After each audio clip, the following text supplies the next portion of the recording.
Bueno, hola a todo el mundo. En primer lugar, agradecer a Irene que ha contado conmigo para dar esta charla. Para mí es un privilegio estar aquí con vosotros. Lo primero que quería deciros, lo primero que quería transmitiros es que enhorabuena porque lo que habéis hecho es muy difícil.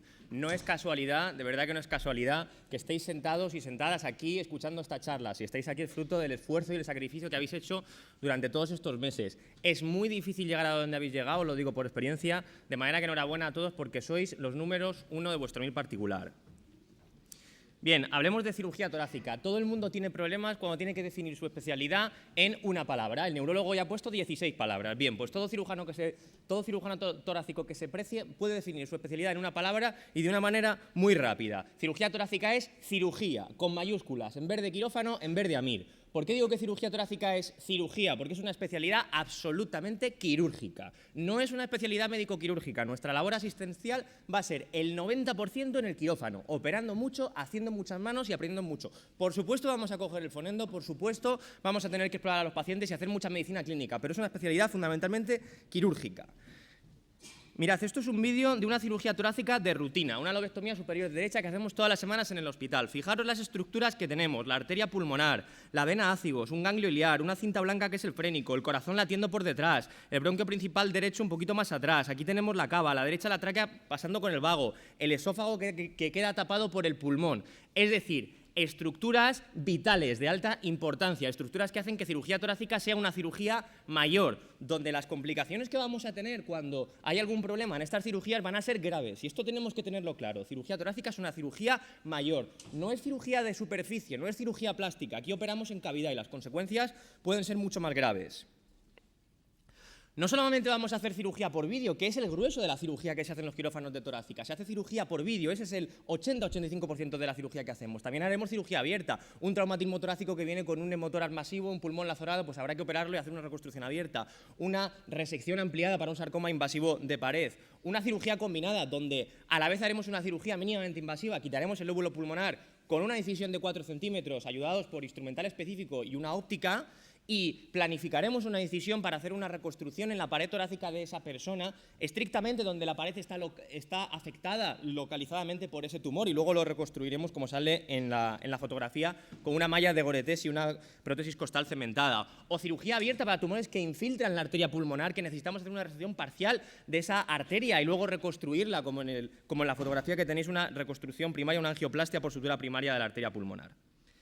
Bien, ¿qué trata la cirugía torácica? ¿Sobre qué versa la cirugía torácica? En cirugía torácica se opera todo lo que está en el tórax. ¿Qué es todo lo que está en el tórax? Todo lo que está entre el cuello y el diafragma. Todo menos el corazón por dentro y la aorta. ¿Por qué digo el corazón por dentro? Porque cuando los pacientes vienen con un taponamiento cardíaco y se están muriendo porque tienen un shock y están taponados, muchas veces nos llaman a los cirujanos torácicos para que hagamos una ventana pericárdica por videotoracoscopia, con 3 puertos, con un trocar de CO2 y generando menos dolor al paciente de lo que le generaríamos con un separador en una cicatriz submamaria, que es como clásicamente lo haría un cirujano cardíaco, de manera que eso nos aporta un plus.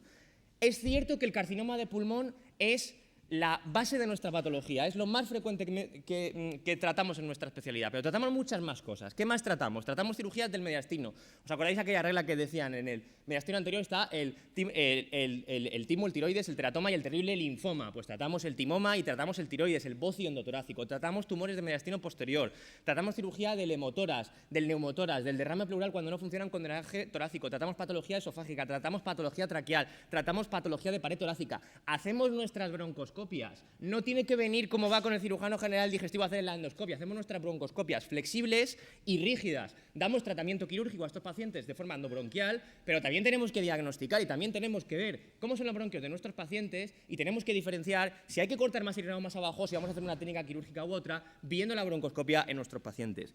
Tenemos una cosa que son los drenajes torácicos, que tradicionalmente esto se clasifica como que es cirugía menor. Bueno, pues es cierto, es un procedimiento quirúrgico menor, pero cuando a ti te llaman en una guardia de un paciente que está saturando al 82%, que se está ahogando, que se le está poniendo en neumotórax a tensión y que se está muriendo, y tú llegas y con un gesto quirúrgico que a ti te cuesta 5 minutos, haces que ese paciente que previamente se estaba muriendo de repente esté eumneico y esté normal, es una gran satisfacción que tú le das al paciente con un gesto quirúrgico pequeño. No solo tenemos que pensar en los egos de cada uno, en las cirugías que queremos hacer, sino en cómo podemos ser resolutivos para el paciente. Y esto es algo que tenéis que aplicar no solo si queréis cirugía torácica, sino si queréis cualquier tipo de cirugía.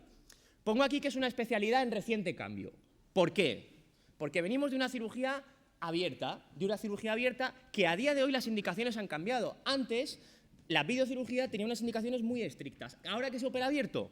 Pues prácticamente lo que no puede operarse por vídeo. Venimos de cicatrices de 20 centímetros en el costado del paciente que generaban gran dolor y gran morbilidad posoperatoria. Poco a poco la cirugía ha ido avanzando por 4 incisiones, por 3 incisiones. A día de hoy en los centros de referencia donde la curva de la videotoracoscopia, y ojo que digo videotoracoscopia, no la paroscopia, videotoracoscopia con T de toras, porque la paroscopia es para los cirujanos generales.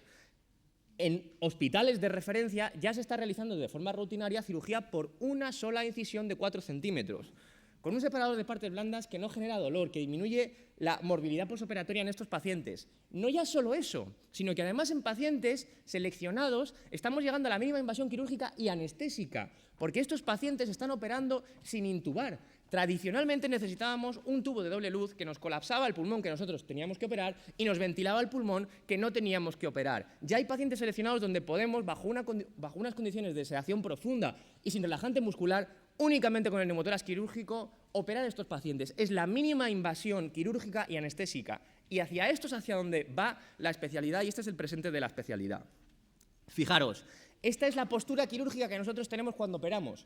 Cuando operamos, típicamente, cuando nosotros pensamos en un cirujano que está operando, nos imaginamos un cirujano que está delante del otro y el paciente en medio. En cirugía torácica no, en cirugía torácica, cuando operamos por vídeo, opera un cirujano al lado del otro. Aquí veis la incisión por la que nosotros estamos operando mirando una cámara con instrumental específico. Y hay que saber que en cirugía torácica va a haber mucho vídeo. Y esto es el grueso de la especialidad. Fijaros, este es un vídeo de un paciente al que se le hace una cirugía como la que os he mostrado antes, pero sin intubación. Si os dais cuenta, el mediastino se mueve, el paciente está respirando solo, está sin relajante. El pulmón no está tan colapsado, pero está colapsado por el neumotórax quirúrgico que nosotros le hemos hecho con la incisión. Obviamente, para hacer este tipo de procedimientos y este tipo de técnicas hay que tener experiencia, pero cuando se da un manejo interdisciplinar con un buen equipo de anestesia, un buen equipo de cirugía torácica y se trabaja en equipo, se consigue llegar a la mínima invasión en estos pacientes. Puntos positivos que tiene cirugía torácica. Cirugía torácica es una especialidad resolutiva. ¿Qué quiere decir que es resolutiva? Cualquier neumólogo, radiólogo, oncólogo que se precie te va a perseguir para que tú operes de cáncer de pulmón a su paciente. ¿Por qué? Porque el tratamiento que más alarga la supervivencia, siempre que las condiciones de resecabilidad y operabilidad lo permitan, siempre que el estadio lo permita, es la cirugía. De manera que todos los especialistas os perseguirán para que operéis a sus pacientes porque tú coges a un paciente con cáncer de pulmón, se lo quitas y le curas. Y eso poca gente puede decirlo que su especialidad cure. Es una especialidad clínica, obviamente. Tú tienes que ocultar a un paciente y ver si tiene un neumotórax, ver si tiene un derrame, ver si tiene una neumonía, tienes que ver el electro, ver si tiene una FA, tienes que ver una analítica, ver si tiene una infección de orina. Hay que entender a los pacientes. Basta ya de que el cirujano es alguien que baja abajo, se pone a operar y lo único que hace es mover las manos. No, los cirujanos somos médicos que además tenemos una formación quirúrgica y que estamos entrenados para realizar cirugías. El cirujano, y más el cirujano torácico, tiene que tener capacidad de liderazgo. Pero ojo, no confundáis la capacidad de liderazgo con el caciquismo. Esto de que el cirujano entra pegando gritos al quirófano y el cirujano es el que manda, esto ya no es del siglo XXI. El cirujano torácico tiene que ser líder en un equipo, tiene que trabajar en equipo con el anestesiólogo. Esto debería pasar en todas las cirugías, pero más si cabe en cirugía torácica. Oye, el pulmón está bien colapsado, no está bien colapsado, está ventilando, no está ventilando. El anestesiólogo te dirá, oye, necesito reclutar, tengo hipoxemia, necesito poner un poquito de CPAP. Y tendréis que hablar el uno con el otro, porque el anestesiólogo va a ser la respiración de tu paciente, el latido de tu paciente, el riñón de tu paciente. De manera que tiene que haber un profundo respeto por todo el personal que está en quirófano, auxiliares, enfermería, anestesia. Todo el mundo es un equipo y el cirujano solamente puede ser líder si trabaja en ese equipo. Y a la vez tiene que haber cooperación con otros servicios. Preguntad cuando vayáis a los hospitales, preguntad a los oncólogos, a los neumólogos, a los radiólogos, a los patólogos, ¿cómo son los cirujanos torácicos? Porque os dará mucha información de cómo son los cirujanos torácicos. Si tú vas a un hospital donde coges torácica y hay buenos neumólogos, radiólogos, oncólogos, patólogos, cuando haya un comité interdisciplinar en el que hay que decidir pacientes, que bueno, que a lo mejor no están tan claros, pacientes pues que tienen un problema, que las cosas han venido de una manera y hay que buscar una solución. Y a lo mejor tú no siempre tienes esa solución. Es muy importante el trabajo en equipo y el trabajo interdisciplinar, más en una especialidad como la nuestra. Bien, ¿cuáles son los puntos negativos? Porque no todo iba a ser bonito y espectacular. Puntos negativos, la jornada laboral.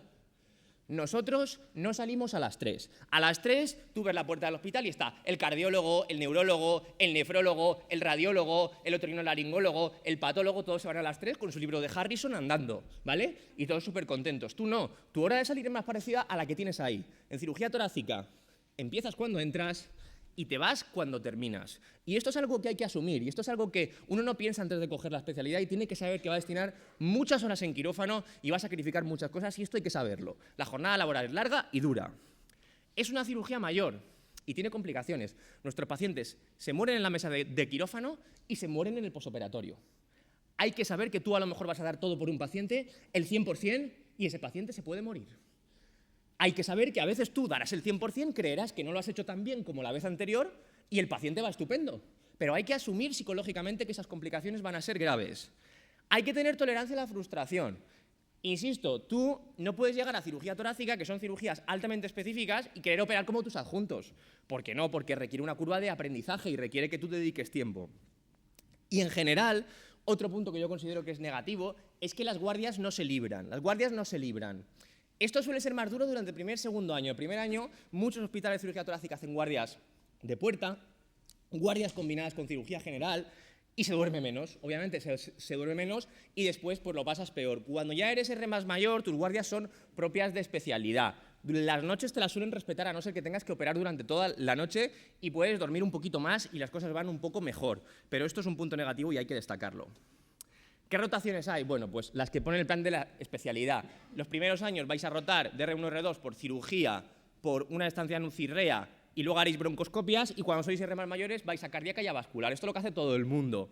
Si no hay trasplante en tu hospital, pues hombre, lo lógico es que te das unos meses a ver cómo es el trasplante.